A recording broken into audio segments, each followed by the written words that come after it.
kitab sinopsis secara berurutan. Saya berusaha mengkronologiskan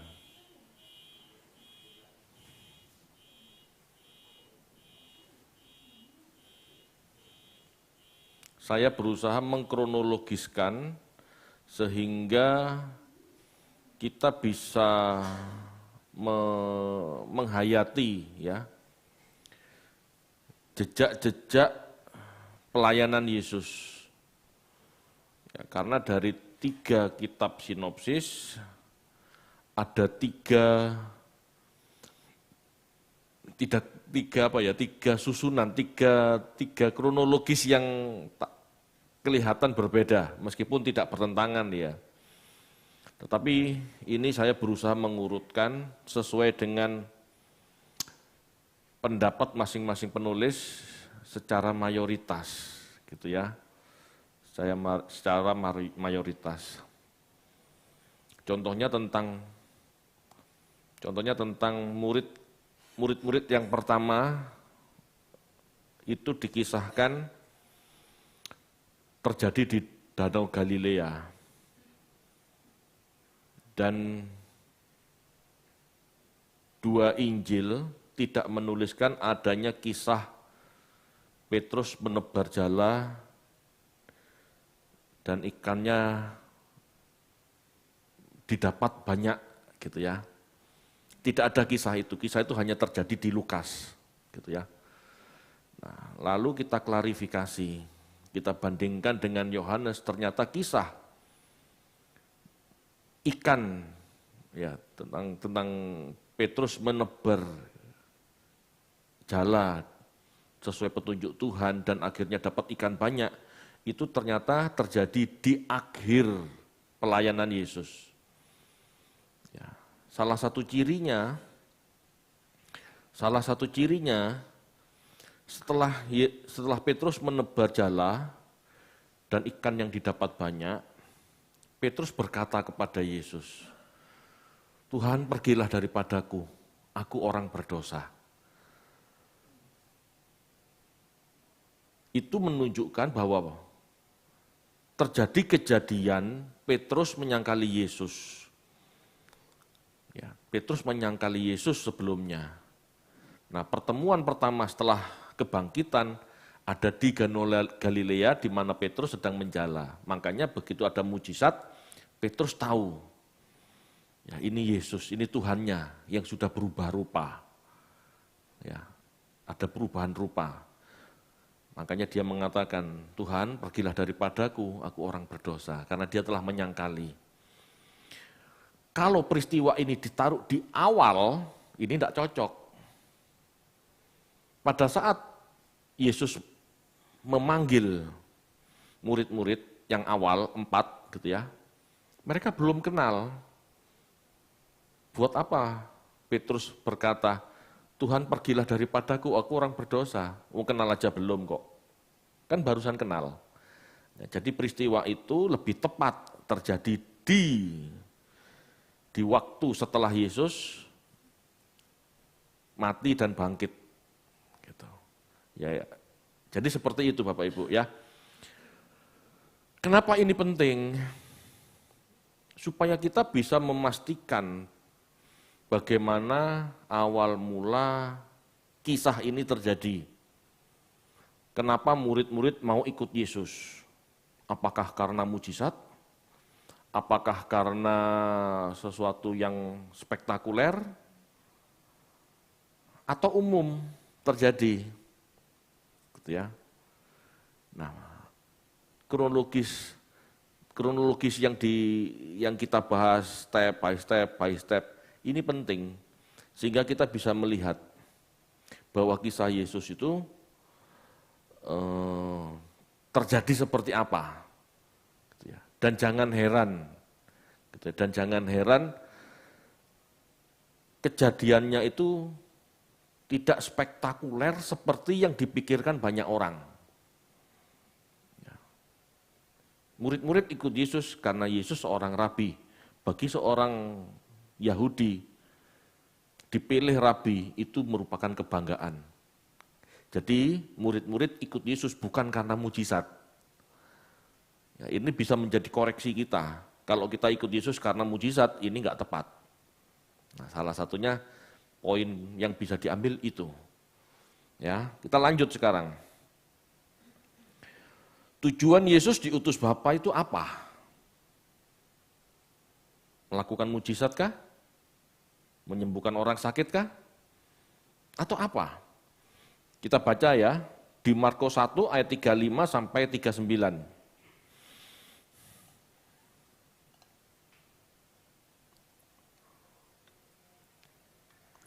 Markus 1 ayat 35 sampai 39. Pagi-pagi benar waktu hari masih gelap, ia bangun dan pergi keluar. Ia pergi ke tempat yang sunyi dan berdoa di sana. Tetapi Simon dan kawan-kawannya menyusul dia. Waktu menemukan dia, mereka berkata, "Semua orang mencari engkau." Jawabnya, "Marilah kita pergi ke tempat lain, ke kota-kota yang berdekatan, supaya di sana juga aku memberitakan Injil. Karena untuk itu aku telah datang." Lalu pergilah ia ke seluruh Galilea dan memberitakan Injil dalam rumah-rumah ibadat mereka dan mengusir setan-setan. Oke, Markus 1 ayat 35 sampai 39 ini sejajar dengan Matius 4 ayat 23 sampai 25, Lukas 4 ayat 42 sampai 44. Jadi ketiga Injil sinopsis mencatat, ya, pendidikan memiliki peran sangat penting dalam tradisi Yahudi. Pendidikan dipandang sebagai cara mempersiapkan individu agar dapat berkontribusi secara positif kepada masyarakat. Ya. Bagi orang Yahudi, Bapak Ibu, pendidikan itu sangat penting. Dan ini sudah terjadi sejak 2 abad sebelum Yesus. Pendidikan ditekankan dalam tradisi Yahudi. Jadi kalau Bapak Ibu melihat orang tradisi pinter-pinter, banyak meraih Nobel, banyak menjadi penemu-penemu, gitu ya, jangan heran, karena mereka rajin belajar. Bukan karena Tuhan pilih kasih menciptakan mereka dengan IQ lebih tinggi, tidak. Tidak seperti itu. Semua dari etos belajar. Ya. Pendidikan merupakan kunci kelangsungan kelestarian pemikiran komunitas Yahudi. Kenapa komunitas Yahudi sampai sekarang masih ada? Dan komunitas-komunitas lain hilang. Karena ada tradisi belajar. Ya, bangsa Amon, bangsa Amalek. Kalau Anda cari hari-hari ini tidak ada. Yang tinggal prasasti-prasasti mungkin masih ada, tetapi tidak ada komunitas itu sudah. Karena mereka tidak punya tradisi, tidak punya budaya, tidak ada pemikiran yang diwariskan. Itu cirinya. Dan bukan hanya Israel yang mewariskan tradisi sehingga sampai sekarang masih ada. Bangsa Cina itu 4.000 tahun mewariskan tradisinya, sampai sekarang masih ada. Dan kuat. Jadi jangan gini loh, ini loh bukti bahwa Israel dipelihara Allah. Betul dipelihara Allah, tapi tidak mistis. Bukan karena dia umat Allah, dia terpelihara. Tapi karena otaknya cerdas, dia mewariskan tradisi. Sama seperti bangsa Cina, mewariskan tradisinya, mewariskan pikirannya. Ajaran Konghucu, ajaran Mense, ajaran Lause ya, Konghucu, Lause, Mense masih ada sampai sekarang. Kalau bangsa mau eksis, harus mewariskan pemikiran dan tradisinya. Jadi kalau Yahudi, Yudaisme, Israel masih ada sampai sekarang, itu karena cara mereka mewariskan tradisinya. Ya, saya tidak menafikan cara pemeliharaan Allah, tetapi cara pemeliharaan Allah harus disertai usaha manusia untuk melestarikan. Contohnya bangsa ini akan punah tradisinya kalau enggak dilestarikan, diganti sama tradisi asing, punah. Ya. Inilah cara berpikir yang benar gitu, enggak mistis. Kenapa bangsa Amon, Amalek tidak ada? Ya karena enggak ada tradisinya sudah. Enggak ada komunitas yang mempertahankan nilai-nilai itu. Orang Cina enggak bisa. Imlek pulang, Imlek kumpul. Hormat orang tua, Imlek ngasih angpau. Tradisi itu terus, hormat pada orang tua terus. Budaya ini dipelihara. Ya, itu yang membuat sebuah komunitas masih bertahan. Begitu ya Bapak Ibu.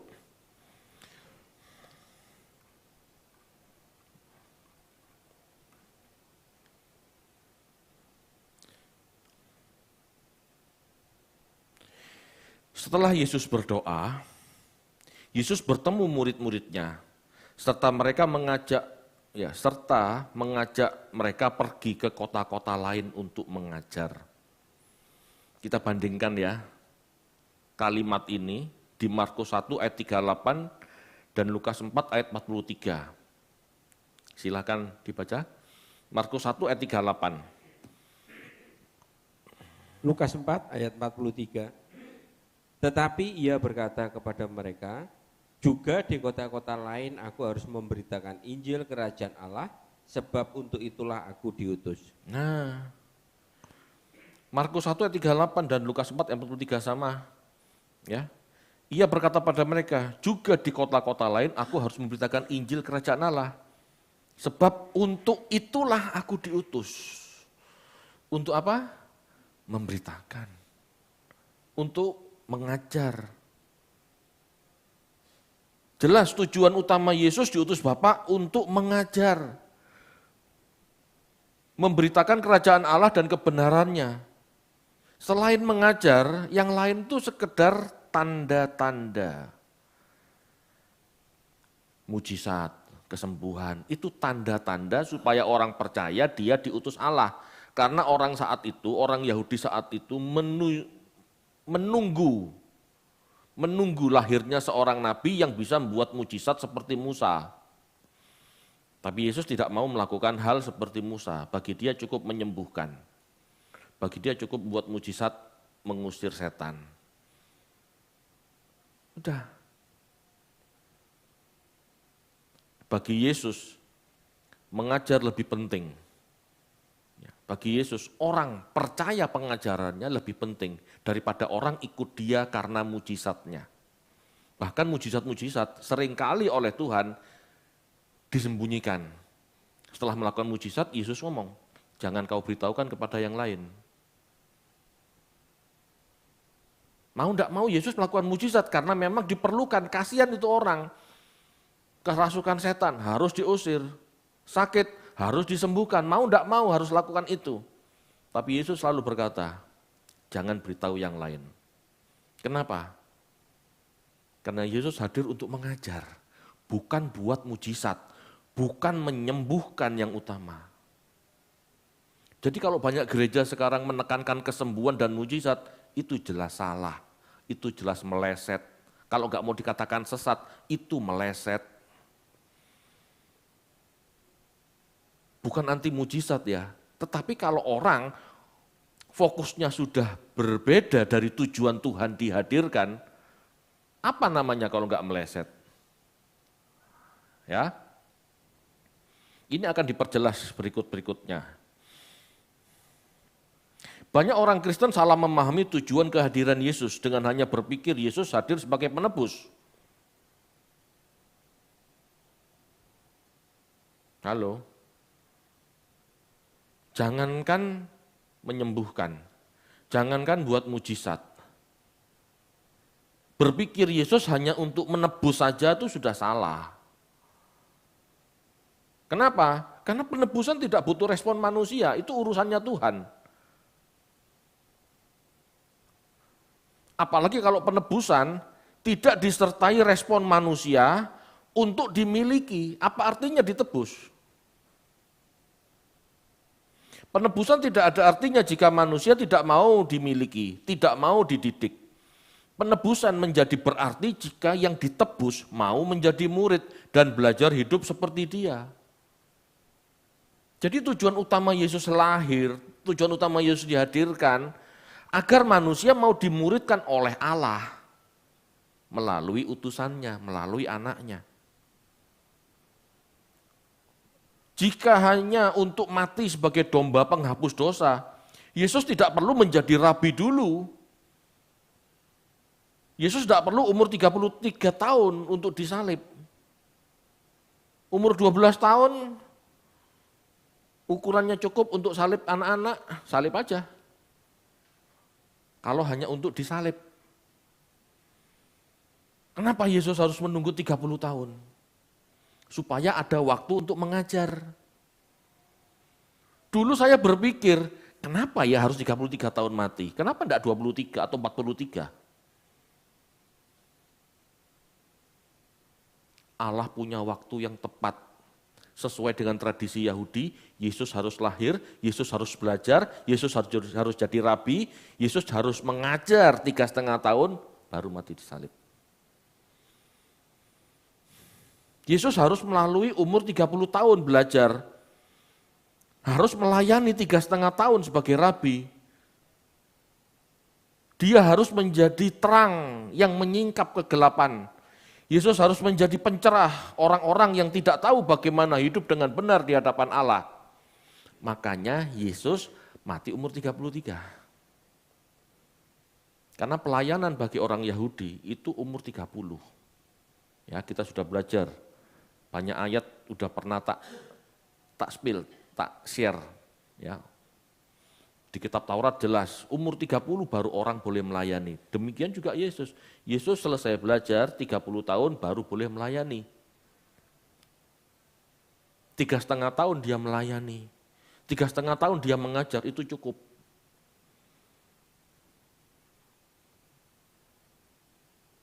Itu cukup. Saya kadang-kadang nggak habis pikir, kok bisa ya sama 3,5 tahun. S1 sekarang 3,5 tahun, 4 tahun.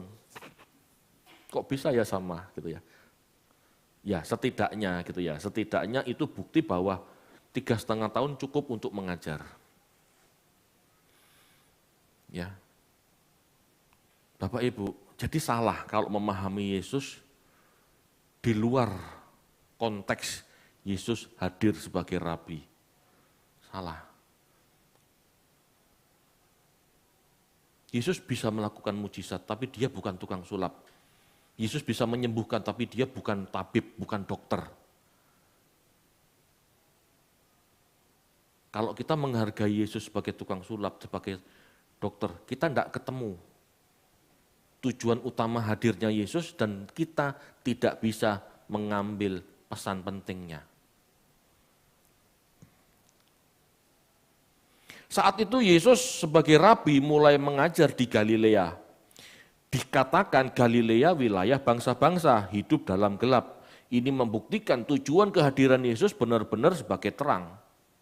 Kita baca yuk, Matius 4 ayat 14 sampai 16.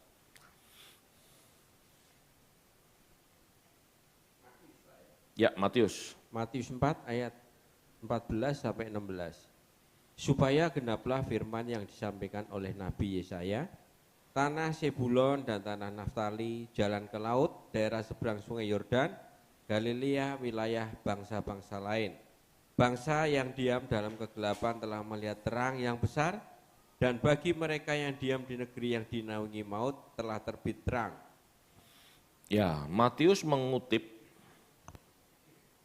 nubuatan Yesaya secara rohani dan dikenakan pada Yesus. Yesus adalah terang yang lahir di Galilea, wilayah bangsa-bangsa yang hidup dalam gelap. Ini makna rohani, karena Yesus lahir tidak menyala, Yesus lahir tidak bawa obor. Paham ya?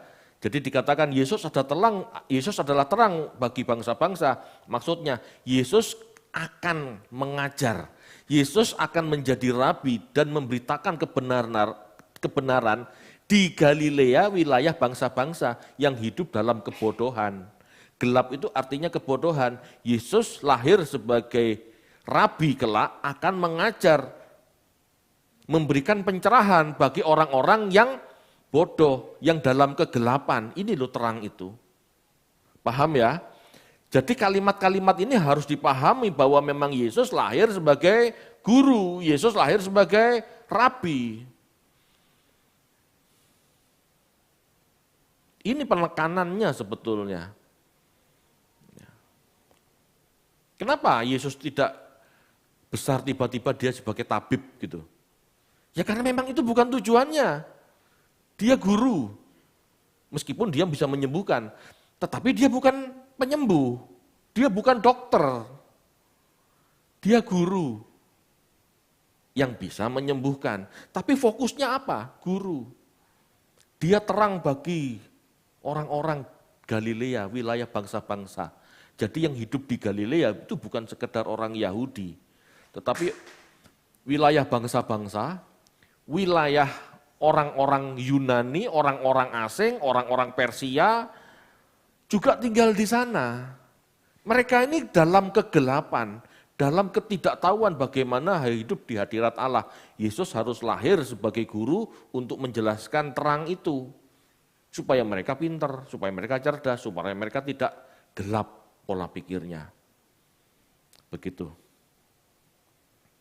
Manusia hidup dalam gelap itu berarti manusia yang tidak mengerti kebenaran, manusia yang tidak berakal budi, tidak bisa menyadari dirinya hidup harus seperti apa, bagaimana, dan kemana. Itu hidup dalam gelap. Seperti yang Petrus katakan di 2 Petrus 2 ayat 12 sampai 13 yang saya khotbahkan minggu lalu.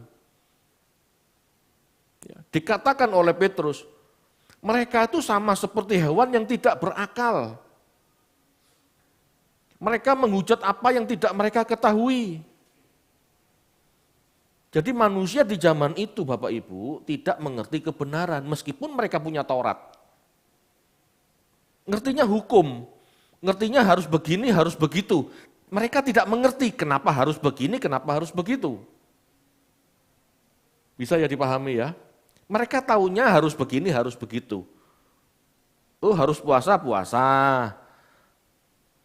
Oh harus berdoa, berdoa. Sehari 3 kali, sehari 7 kali. Tapi mereka gak paham kenapa harus berpuasa. Tapi mereka gak paham kenapa harus berdoa.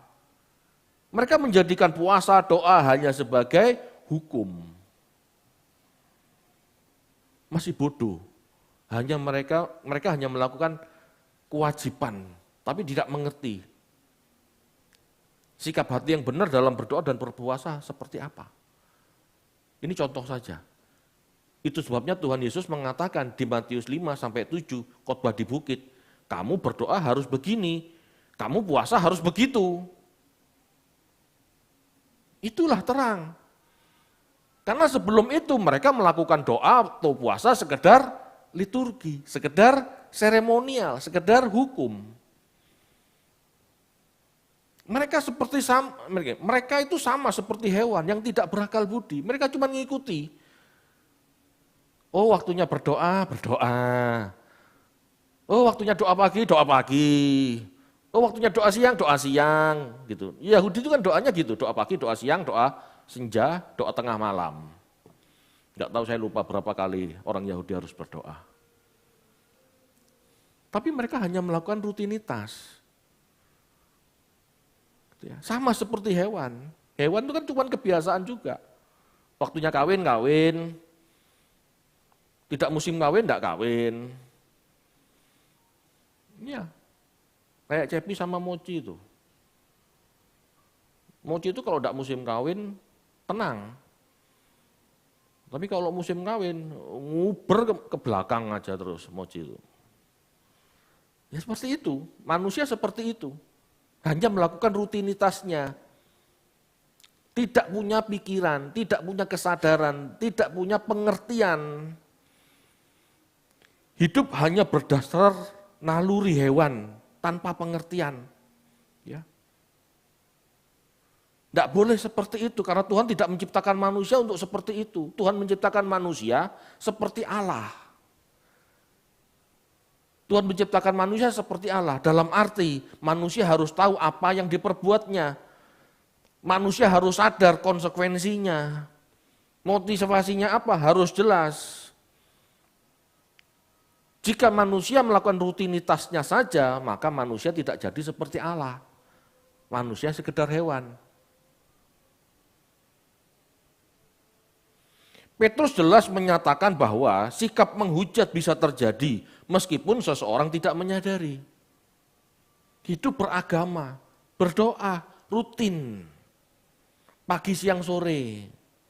Puasa rutin, Senin Kemis. Tradisi Senin Kemis itu dari mereka loh. Puasa. Tapi mereka tidak tahu apa yang mereka perbuat. Bahkan hidupnya kacau. Mereka malah bangga, rajin berdoa itu mereka bangga. Puasa Senin Kemis, mereka bangga. Enggak malah rendah hati, malah jadi sombong. Itu penghujatan. Itu penghujatan. Sikap menghujat bisa terjadi meskipun seseorang tidak menyadarinya.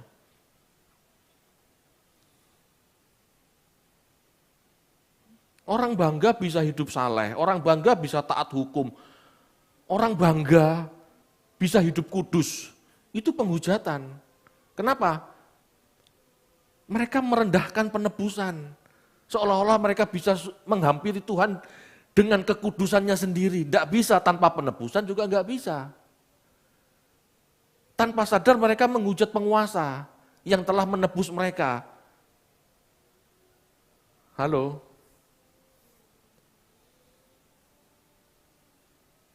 Jangan sombong Bapak Ibu. Kita harus hidup saleh, kita harus hidup kudus, tapi jangan sombong. Kalau tidak mengerti bahwa Allah yang menebus mereka, sehingga kita punya kesempatan mendekat Allah, sesuci apapun kita tidak bisa mendekat Allah. Karena Allah itu adil. Nah, pengertian-pengertian ini loh yang harus ditanamkan.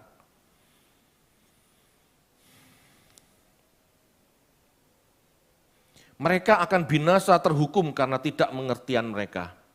Ya, manusia akan terhukum karena tidak pengertian mereka atas kehendak Allah. Jadi Yesus lahir sebagai orang Yahudi, karena orang Yahudi juga hidup dalam gelap. Apalagi bangsa-bangsa lain hidup dalam gelap. Yesus lahir, besar di Nazaret, jadi rabi di Nazaret. Mulai daerah itu Yesus melayani. Berarti Yesus melayani, tujuannya bukan hanya untuk Yahudi, tetapi semua bangsa. Kalau Yesus lahirnya di Yerusalem, besar di Yerusalem, bisa dikatakan Yesus terang bagi Yahudi saja, oke. Tapi Yesus lahir di wilayah bangsa-bangsa. Kenapa harus terlahir sebagai orang Yahudi? Karena konsep dosa orang Yahudilah yang benar. Karena konsep dosa orang Yahudilah yang dianggap benar. Konsep dosa orang Yahudi, Bapak Ibu, orang berdosa itu berhutang. Kamu berbuat dosa, kamu berhutang. Kamu berbuat dosa, kamu berhutang nyawa, karena kamu seharusnya dihukum. Allah tidak menghendaki adanya dosa sedikit pun dalam diri manusia. Makanya dikatakan kamu berdosa, kamu berhutang, kamu harus mati. Begitu ketatnya kesucian Allah, begitu tingginya standar kesucian Allah. Kamu berdosa, kamu dihukum, kamu harus mati. Ini kebenaran. Itu sebabnya Yesus harus lahir menjadi penebus dosa, menggantikan kita, kalau tidak manusia semua binasa. Ini loh kebenaran tentang dosa yang harus dipahami manusia. Tidak ada manusia yang bebas dari hukuman karena semua manusia berbuat dosa. Jadi di satu sisi, Yesus sebagai penebus dosa supaya manusia enggak binasa. Di satu sisi, Yesus harus menebus manusia untuk mendidik mereka mengerti kebenaran dan hidup dalam benar. Dan hidup dalam kebenaran. Karena tanpa penebusan semua manusia bahkan sebelum mereka saleh, sudah pernah berbuat dosa kan? Mereka berhutang, mereka harus mati. Sesaleh-salehnya orang, dulu kecilnya pernah berbuat dosa, harus mati. Karena dosa itu hutang, harus bayar. Tetapi penebusan ini tidak ada artinya kalau manusia tidak mau belajar hidup benar. Itu sebabnya kitab Ibrani mengatakan, orang yang sudah ditebus tapi tetap melakukan dosa, hidup dalam dosa. Dia menginjak-injak roh kasih karunia. Harus belajar supaya tidak menginjak-injak kasih karunia. Orang yang sudah ditebus Yesus tetap hidup dalam dosa, berarti menginjak kasih karunia, tambah parah. Ya.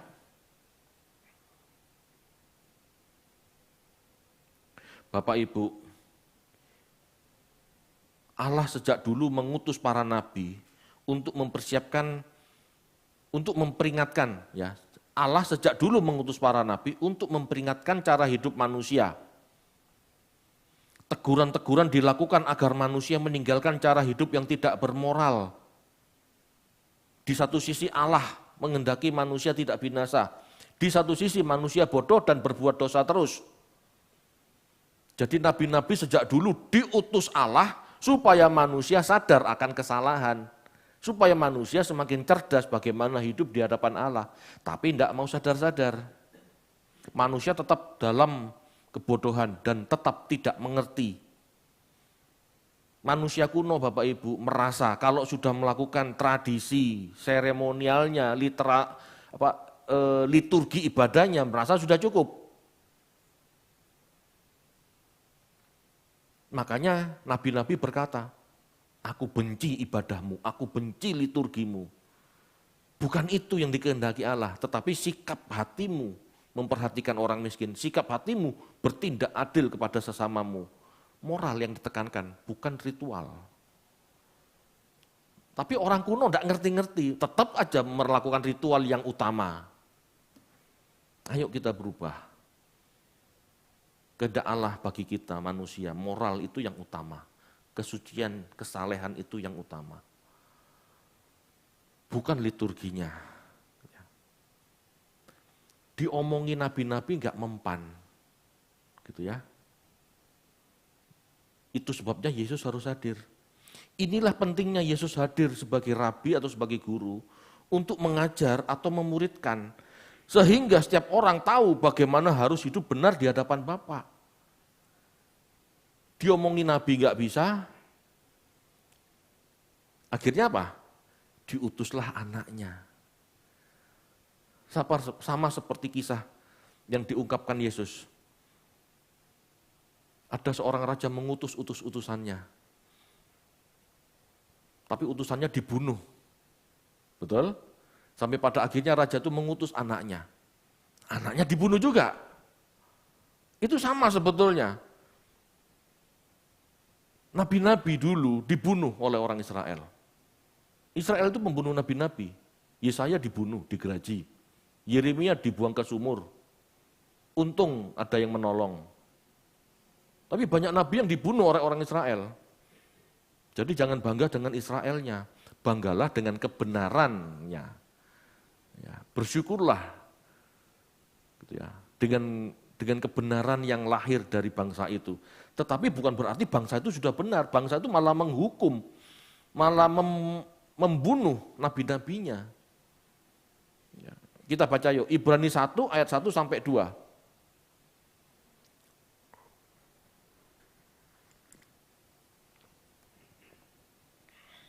Ibrani 1 ayat 1 dan 2. Setelah pada zaman dahulu Allah berulang kali dan dalam berbagai cara berbicara kepada nenek moyang kita dengan perantaraan nabi-nabi. Maka pada zaman akhir ini ia telah berbicara kepada kita dengan perantaraan anaknya yang telah ia tetapkan sebagai yang berhak menerima segala yang ada. Oleh dia Allah telah menjadikan alam semesta. Halo. Ibrani ini mau diartikan bagaimana? Jelas ada perbedaan antara nabi-nabi dan anaknya. Yesus bukan nabi biasa, dia anaknya. Sejak dulu kala nenek moyang mereka sudah diberitahu oleh para nabi. Gak mempan, anaknya yang diutus sekarang. Tujuan nabi-nabi apa? Menegur, mengajar. Tujuan anaknya diutus apa? Mengajar, menegur, mempersiapkan manusia hidup benar. Sama. Ketidaktahuan bukan alasan untuk lepas dari penghakiman. Itu sebabnya Yesus harus turun. Karena nggak ada alasan tahu, manusia harus tahu. Di penghakiman kelak tidak ada alasan. Faith, kenapa kamu tidak melakukan kebenaran ini? Aku tidak tahu, tidak ada alasan itu. Makanya Yesus harus lahir. Anaknya harus lahir, memberitahu. Kalau tidak ada yang memberitahu, manusia punya alasan untuk merasa tidak tahu.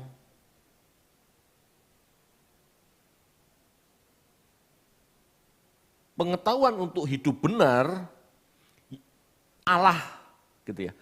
Allah rancang bermula dari Galilea wilayah bangsa-bangsa ini supaya bangsa-bangsa lain mengenal kebenaran, bukan cuma sekedar orang Yahudi.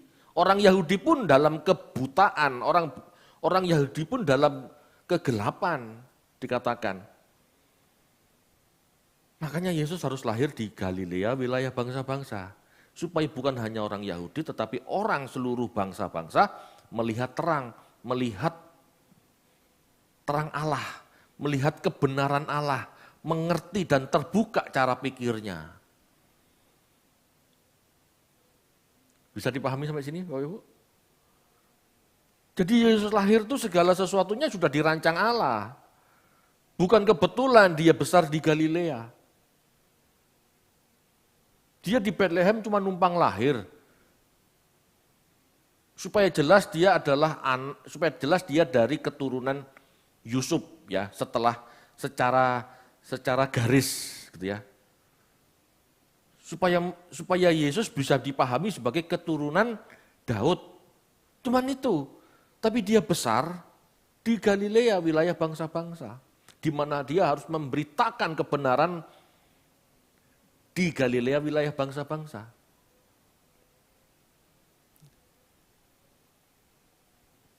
Jadi gak ada alasan. Gak ada alasan dikatakan, oh Yesus itu nabi untuk orang Israel saja. Tidak. Yesus nabi untuk seluruh bangsa-bangsa. Karena dia besar wilayah bangsa-bangsa. Dia pertama kali melayani juga bangsa-bangsa. Ya. Sebelum dia ke Yudea, sebelum dia ke Yerusalem, dia melayani wilayah bangsa-bangsa. Dan Anda harus tahu, ya, khotbah di bukit yang spektakuler itu terjadi di sebuah bukit di wilayah Galilea, bukan di Yudea. Ya. Hanya dengan menjadi rabi seseorang bisa memuridkan Bapak Ibu. Kalau nggak jadi rabi tidak bisa. Kalau Yesus jadi tukang kayu seperti Yusuf, mana bisa memuridkan? Tidak bisa. Kalau dia memuridkan berarti murid tukang kayu. Paham maksudnya? Yesus tukang kayu, muridnya juga tukang kayu jadinya. Enggak, Yesus jadi rabi. Yesus jadi rabi, bukan jadi tukang kayu. Hanya dengan menjadi rabi seseorang bisa memuridkan. Dan hanya dengan menjadi murid seseorang bisa banyak tahu kebenaran dan bisa menyadari kesalahannya. Sistem ini dipakai Tuhan. Sistem pemuritan ini dipakai Tuhan untuk menjadikan orang cerdas. Ya. Tujuan akhir dari pendidikan adalah untuk membentuk murid-murid yang tidak hanya menguasai pengetahuan agama, tetapi mampu hidup seperti gurunya, juga dapat mengajar kepada orang lain dan hidup sesuai dengan ajaran-ajaran. Seperti tadi saya katakan, pendidikan Yahudi memang disetting supaya bangsa itu bertahan. Memiliki kebenaran yang terus diwariskan.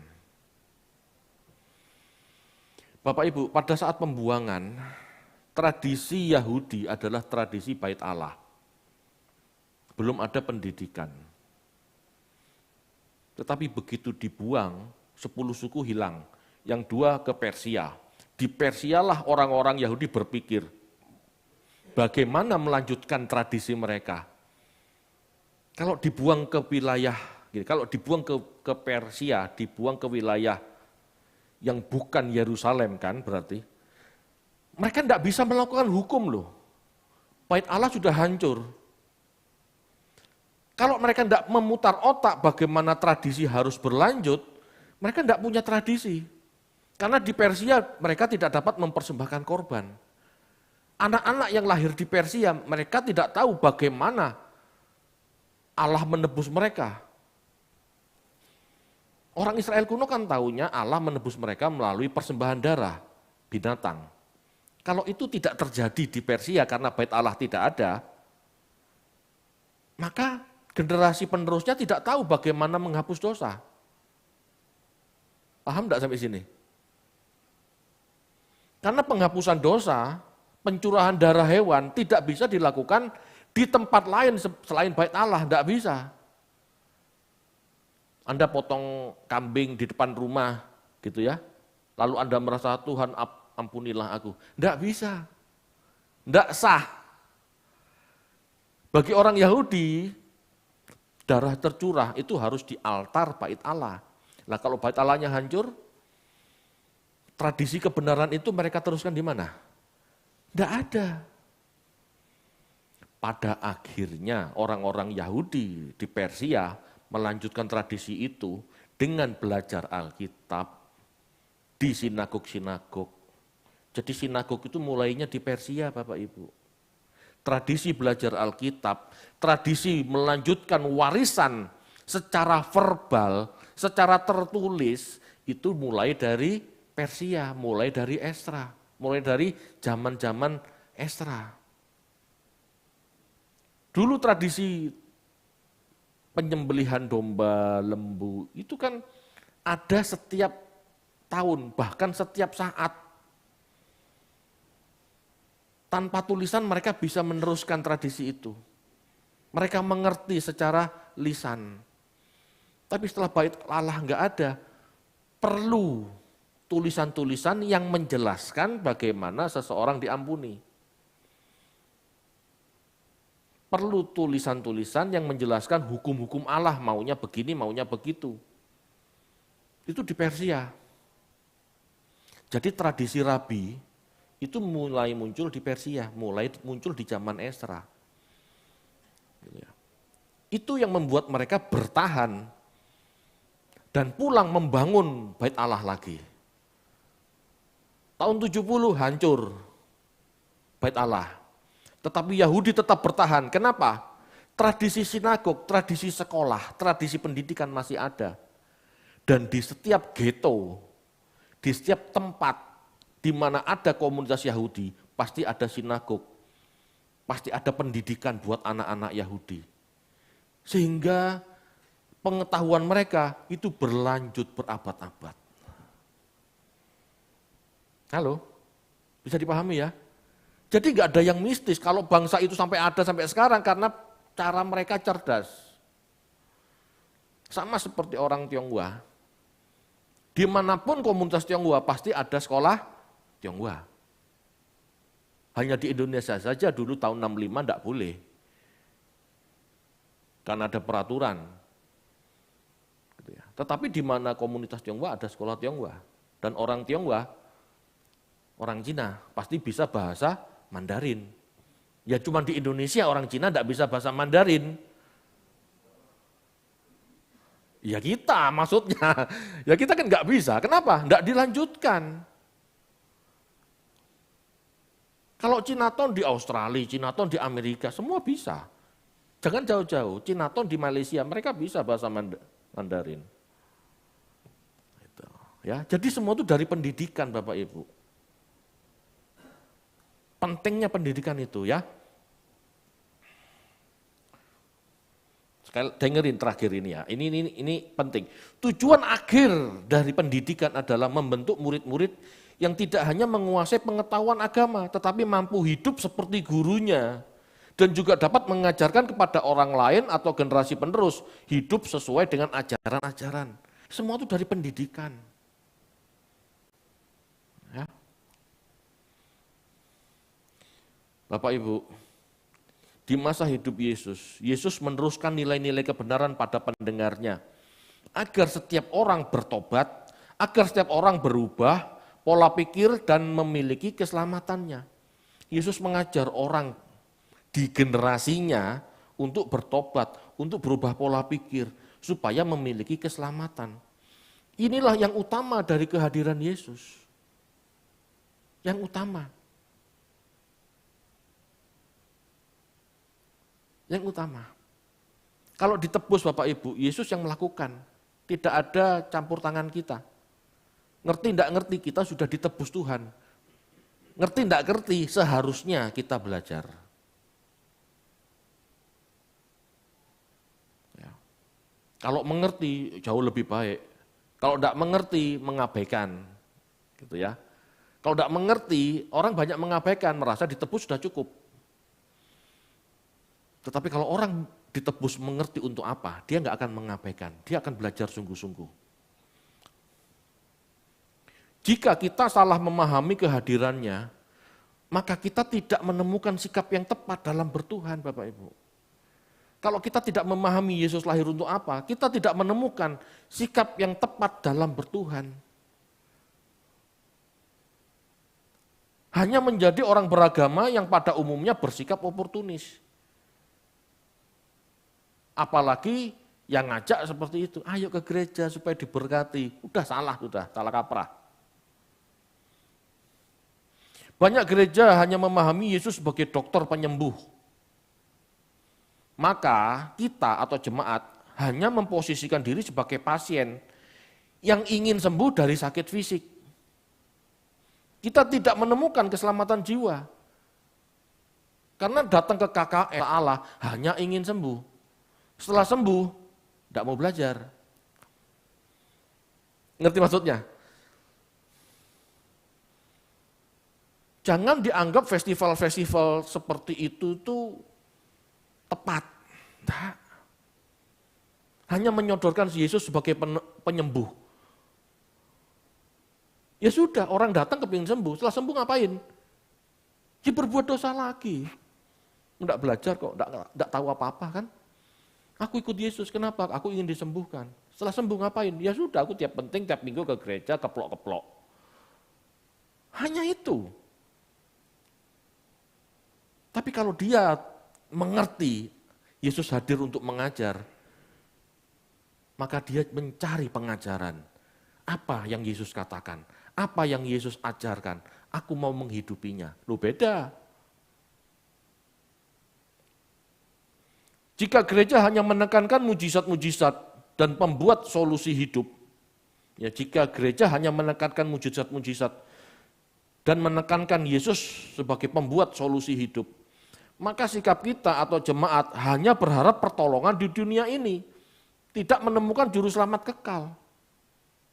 Kenapa ke gereja? Ya, Tuhan campur tangan. Kenapa ke gereja? Ya, biar Tuhan tolong saya. Selesai ditolong, ngacir lagi, gak ke gereja lagi. Itu terbukti.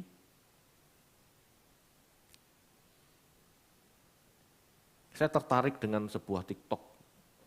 Di situ tuh Deddy Corbuzier ngomong kepada seseorang yang mengaku anak orang kaya se-Indonesia, anak orang kaya ke-7 se-Asia katanya. Dia tanya, kamu punya pesan enggak untuk generasi muda zaman sekarang? Supaya mereka sukses. Apa pesan Anda untuk generasi muda zaman sekarang? Supaya mereka bisa sukses. Orang kaya ini ngomong begini, percayalah Yesus. Percayalah Yesus, kamu akan sukses. Deddy Corbuzier ketawa. Saya tidak menolak itu bro. Tetapi, bukankah pesan itu seharusnya Anda harus semangat, Anda harus rajin belajar, Anda harus rajin bekerja? Orang kaya itu ngomong, terlalu banyak energi bro, percaya saja Yesus, Anda kaya. Loh, betapa rusaknya kekristenan. Yang begitu itu banyak orang Kristen mengaminkan malah. Saya lihat di komentarnya, amin, amin, amin. Aduh, betapa rusaknya.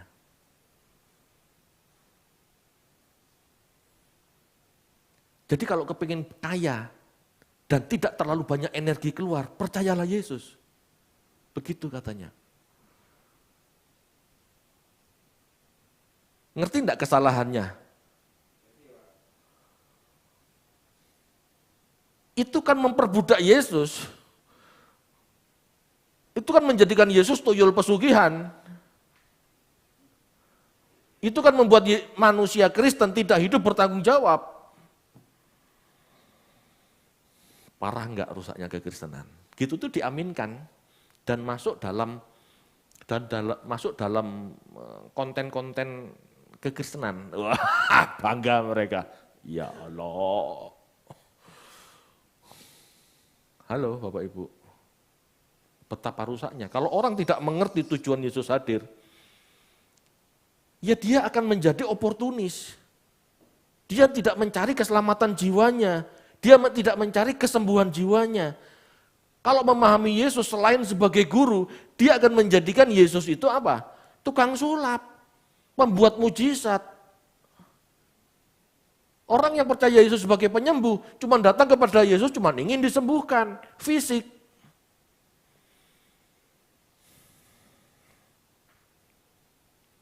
Penting bagi kita memahami tujuan kehadiran Yesus. Tanpa memahami tujuan utama kehadirannya, kita tidak akan menerima anugerah sesungguhnya.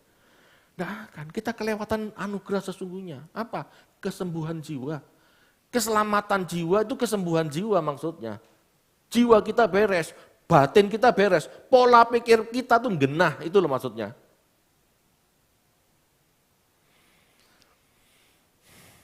Demikian seseorang dalam bertuhan, jika salah memandang Yesus, mungkin dia sembuh, mungkin dia dapat solusi hidup, tetapi dia tidak akan mendapatkan keselamatan jiwa. Dia kehilangan kesempatan mendapat berkat utama, kesembuhan jiwa, keselamatan maksudnya.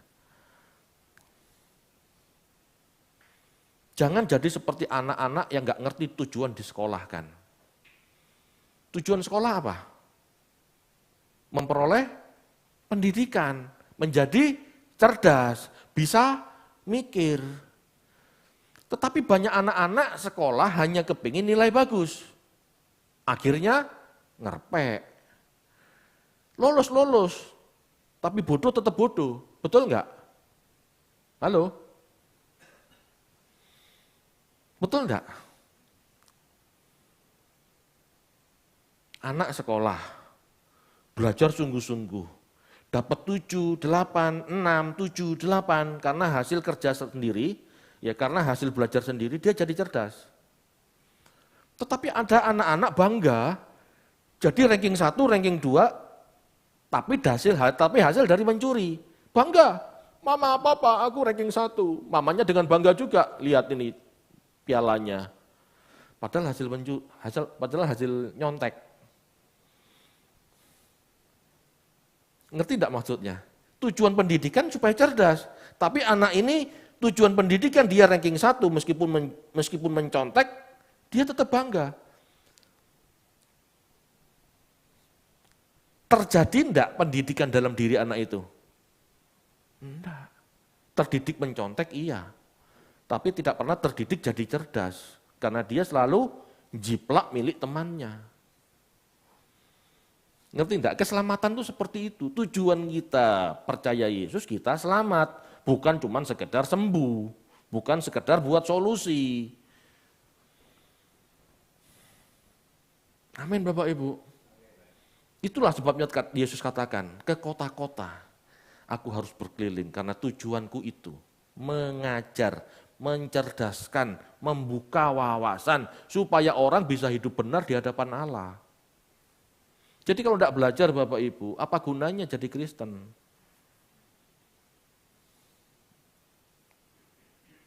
Ya oportunis tadi. Memperlakukan Yesus sebagai tuyul pesugihan. Halo? Bisa dipahami pelajaran malam hari ini? Ayo kita harus tepat memandang Yesus. Dia hadir sebagai guru. Dia hadir untuk mencerahkan pikiran kita, batin kita supaya mengenal Allah yang benar dan apa kehendaknya. Amin.